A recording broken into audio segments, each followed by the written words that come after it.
All right, cool. What's your name? How old are you, and where are you originally from? Marissa Grooms. I'm 30 and I'm originally born and raised in Pomona. Can you tell us a little bit about yourself and your background? Um, Basically, just kind of like chill. I really do that much. I kind of just, try to stay on like out of trouble and stuff like that, but I used to be like working with my daughter and with my family and stuff, but then, went down like a rough path because my mom got kicked out of her trailer and then she kind of went on the streets and then so I kind of went with her, because my grandpa passed, so we didn't have nowhere else to go. So, Are you currently homeless? well, I was, but now I'm staying in the shelter. Oh, nice. Is that shelter around here? Yeah, it's like right there on Mission and like between East End and Reservoir. Oh, okay. So there's a lot of Oh, yeah. Okay. So there's a lot of Are there a lot of excuse me, resources out here? Yeah. And then what has your journey been like up to this point in your life? Um, Been pretty rough, like, but now that I'm in the shelter, it's getting better. But I mean, as far as like, because I've been on the streets for like 6 years, so, but I mean, I've only been doing fentanyl for like about maybe like two now. Before I was just using, meth, but yeah, so I mean, kind of rough, getting by and stuff like that. But How'd you transition from meth to fentanyl? It's kind of like two different drugs, right? yeah, I know, right? Well, because my boyfriend, he was kind of doing it, and then so he would be like loaded, and I would be kind of like up, but he was like the type that didn't want me to go anywhere. So I was like, well, fuck it, should have hit because so I don't have to be like all up and you're down. So like so I can be loaded too. And so he started giving me shotguns, and then from there I just got, on fentanyl. Yeah. But I mean, the only kind of good thing about it, not that there's good things about it, but I never really thought about, stopping, because I used to slam dope, so I never really thought about stopping that. So that kind of got me to kick that. But now I'm on like a worse drug. But I kind of been thinking about Suboxone and stuff lately. Oxy? Suboxone, like, What is that? they help you get off of fentanyl. So you're thinking about getting off of it. You want to Yeah. stop. Well, yeah, now that I'm in the shelter and stuff, yeah. Is that one of the requirements is to No, stop, or no, it's just housing? yeah, it's just housing and help you get a house and stuff. But I mean, like, I feel like since I'm gonna be getting housed and I have like somewhere to lay my head now and, take a shower, 3 meals a day, and, have my phone charged, there's no real reason to be on it. You know what I'm saying? It's like an opportunity to get off. Because why would you want to be doing good but not completely? And is this a room, or is this like a actual apartment, or? Well, eventually, yeah, they're gonna give you an actual apartment. Yeah. So right now, For do you two just have years. like a room? Yeah, right now it's like bunk beds, like under like a big, like kind of like it's just like an airplane hangar or something. Okay. Yeah, and we're like split down the middle, boys and girls. But I How is mean, that? it's pretty cool. It's cool. At least Yeah. so you have a bed and somewhere to shower. Yeah, so I'm gonna shower, 3 meals a day, and then a snack. You have a curfew; you have to be in by 10, but you can leave at 6 in the morning.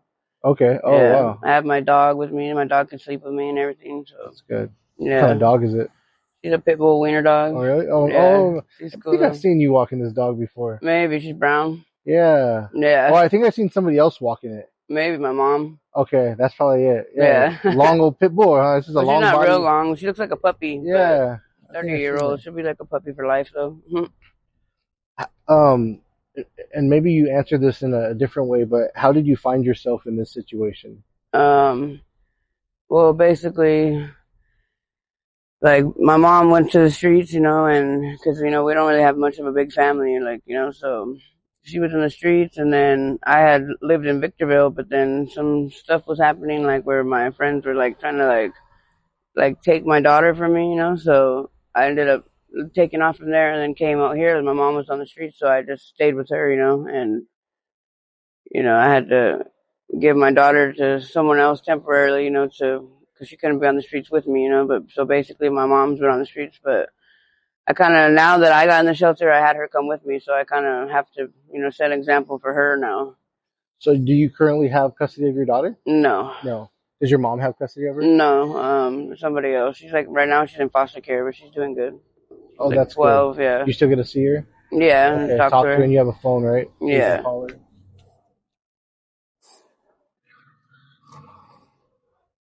And as of right now, what does a typical day look like for you? Typical day is like waking up, getting my dog, taking her for a walk, and then if I don't have, Fetty, I have to go get some, because if we get sick, then it's kind of like tough, the withdrawals. You go through like anxiety and hot sweats, kind of like emotional, like you get kind of like ansiedad. I don't know if you know what that is, but like you get like I don't know, you want to stretch. I don't know, it's weird. Oh, like So weird, tense? yeah, like tense, and then that's like the first few hours though of like not having it. I guess like from like 6 to 12 hours after your last hit is when it starts, and then it goes on for like 2 weeks to like a month, and then it just has like more and more symptoms. I guess you get like high blood pressure, you get hallucinating, you get vomiting, diarrhea, you get And how long after is this? like, well, the first symptoms kick in like 6 to 12 hours, and then it just keeps going from there, and then up to like 2 weeks to a month, and then after it's like 25 symptoms you get total, and then they don't start going away until you've got all of them. So if you stop fentanyl right now, a month later, you're still having symptoms for Yeah, this so you're drug? still withdrawing. Yeah, Oh if you just wow. do it like cold turkey, yeah. Oh wow. And what happens if you're good. What happens if you don't get it? What if you wake up and you just don't get fentanyl? If I don't get it, then Yeah. yeah, I'm gonna go through like some serious withdrawals. And those being like, I mean, everything you said, but if you woke up today and there was like, hey, there's no more fentanyl, what's going to happen in the next 6 hours? Oh yeah, I'm gonna be probably like hot sweats, hot and cold sweats, anxiety. You kind of want to cry for no reason. Um, yeah, it's a lot. Like you're gonna be probably like body aches. Like it's a lot. It's like a lot of different things. Probably wanting to cry for no reason. Vomiting, throwing up. Uh, you're gonna get high blood pressure, which is actually the three of those together is very deadly without medical treatment. And then probably hallucinating. A lot of different things. So you can get sick if you don't get it. Is Yeah. there anything else that you can take that would counter it or bring down the Well, I symptoms? guess there's the there's methadone, and then there's Suboxone. But methadone is basically kind of like the same thing. It's just like a legal opioid. Right. But you end up having to have that kind of the rest of your life too. Versus like Suboxone, you have to wait like 3 days, 72 hours before you take it. Otherwise, it's going to throw you right into those withdrawals. But if you wait the right amount of time, then you take it, and then I guess it won't give you no cravings. It won't give you no withdrawal symptoms or nothing. But if you do decide to go hit Fetty, while you're on Suboxone, it will throw you into precipitated withdrawals. So, but as long as you don't do that, then I guess like you just take like it's like a tab under your tongue, kind of like a Listerine strips. You just take that like in the nighttime and in the morning, and it lasts like all day, so you won't have to go through withdrawals. You won't have to have the craving of Fetty or nothing. And then I guess slowly you can just lower your dose on that. That's like 8 milligrams, and just work your way off of that until eventually you don't need it. Do you have a goal of eventually just getting off all drugs Yeah, and just basically. getting like back to working and maybe Yeah, going to school yeah, or yeah? exactly. Being sober.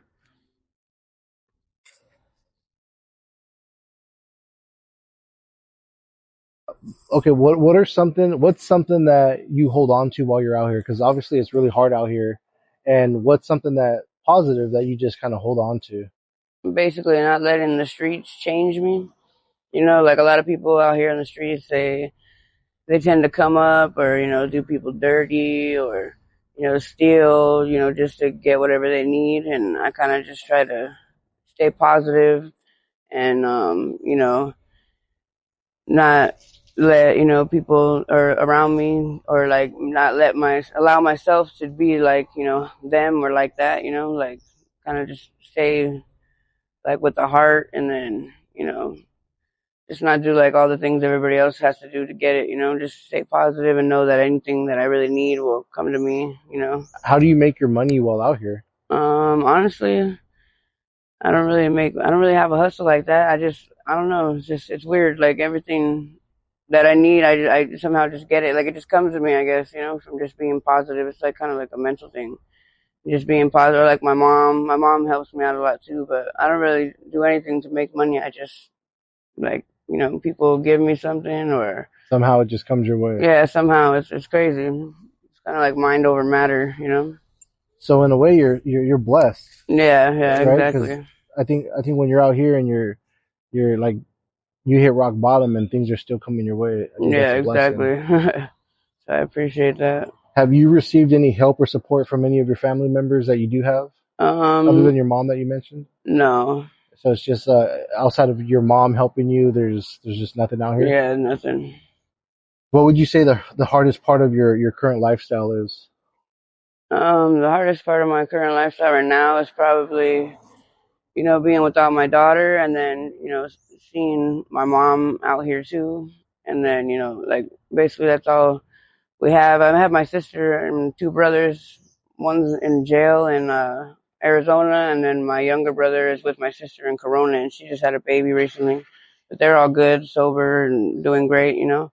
But I definitely like to be in their life, you know. Are you able to reach out to them? Yeah, I'm able to reach out to them, That's talk to good. them, and stuff like that. Yeah. Would you say it's pretty dangerous out here? Yeah.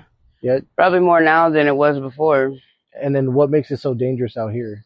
Well, basically, like if you're a girl by yourself, it's probably more dangerous than if you're a guy. But you know, because there's a lot of creeps and weirdos, people driving around in cars trying to pick up on a girl, no matter how she looks. You know, like they're kind of like perverts.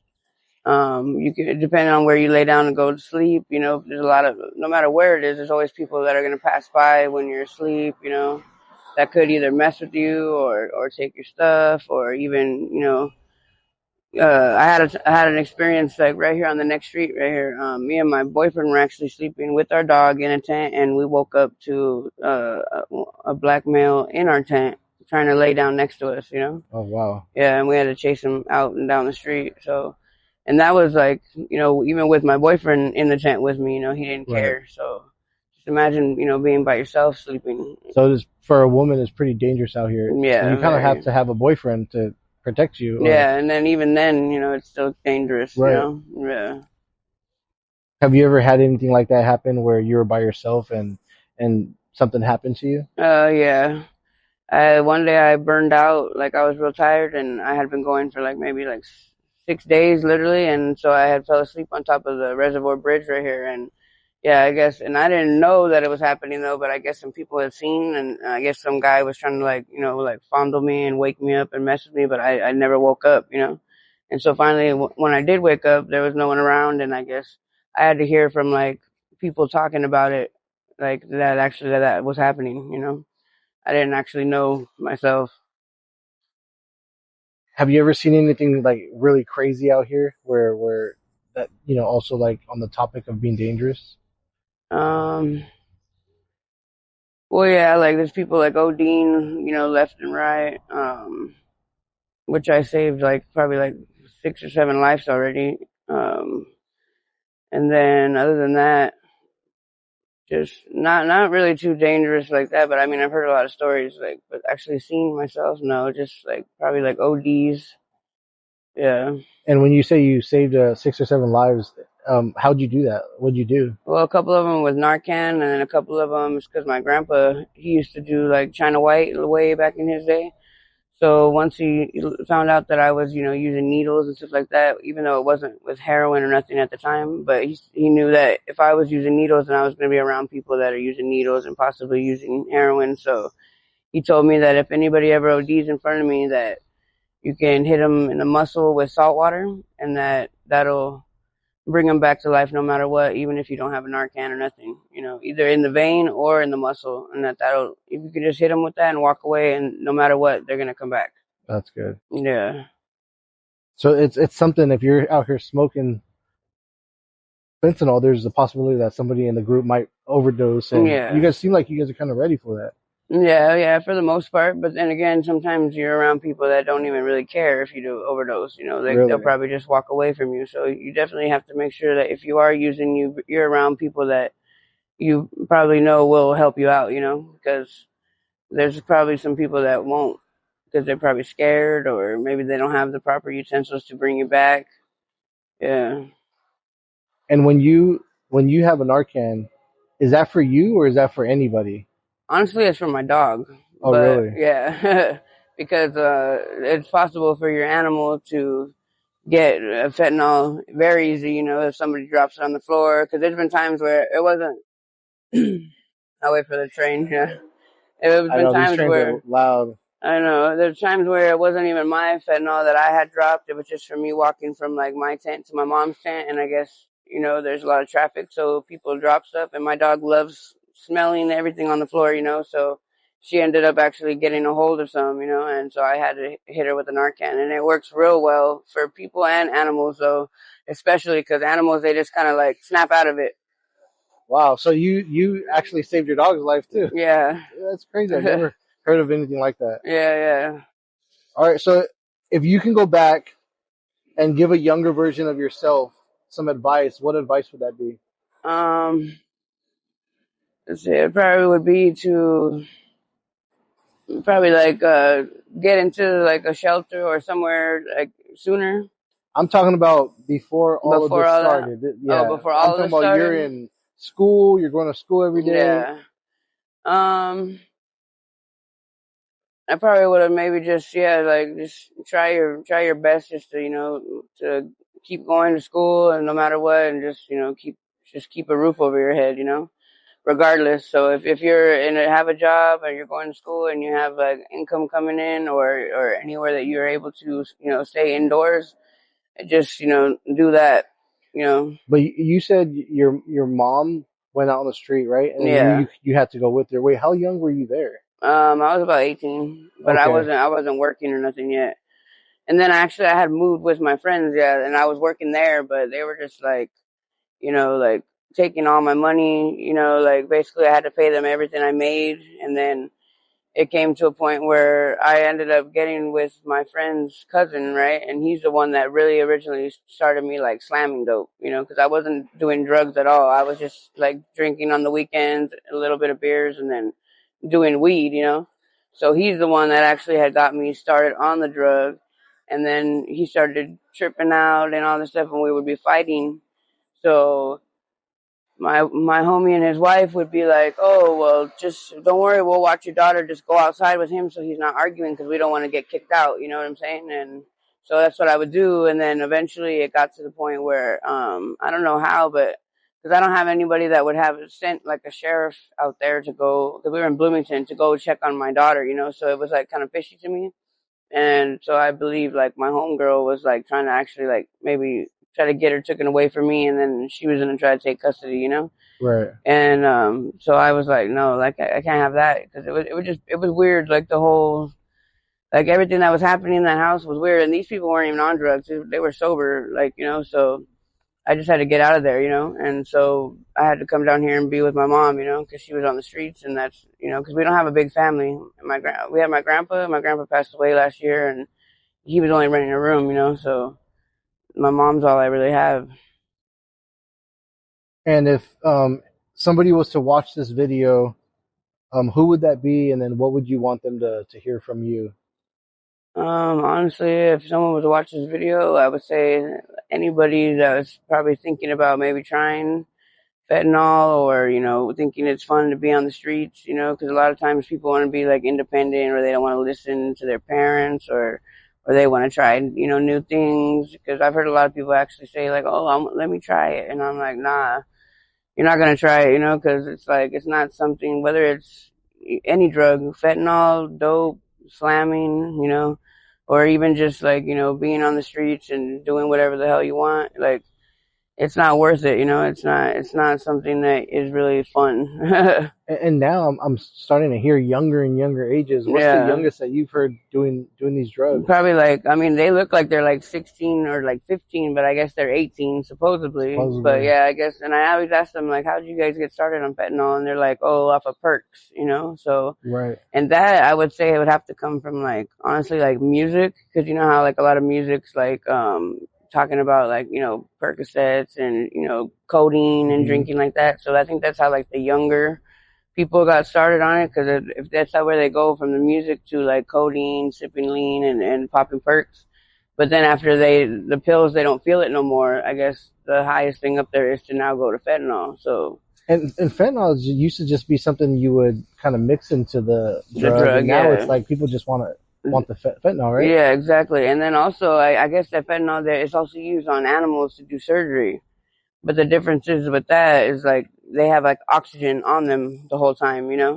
Because what really kills you is the fact that all your organs slow down and one by one, and to where your breathing is like so almost to a stop. And then however you're laying, it's like you're not getting oxygen to your brain. So versus like you on a surgery table, you Right. have oxygen on, you're not going to die, because you have oxygen going to your brain. But out here, you're not having no oxygen and you're knotted out, and then you start turning purple. And then once they get that, it's like a weird, like croaking kind of noise. That's when you know, oh, for sure, this person's going out. So we gotta, do something to save them. Are you afraid that that might happen to you one day? It did happen to me once. You've overdosed, Yeah. and what happened? One of my friends had a Narcan me. Yeah. And, I didn't really even know that it happened, but how I knew is because when I opened my eyes, I was like laying on my, like flat on my stomach and looking back at my two friends, like telling me like, get up, like you just OD'd. And I was just like, whoa, like tripping out, because, I don't ever like be waking up, looking up at people like that. I don't lay down unless I'm, in my own comfortable zone. But, um, yeah, it was a trip because it wasn't, I just heard like, it was like black, and then I started to hear the voices, like, oh, like wake up and this and that. So you don't really ever really know when you're going to overdose. It just happens so quick. Wow, Yeah. wow. Well, thank you for the interview. I appreciate it. It's a pleasure to meet you guys, and you're Yeah. okay with us using this on social media. Yeah. Yeah, it's gonna hopefully help somebody. Yeah, I hope so. Yeah, because, yeah, it's not cool. Sweet. Thank you.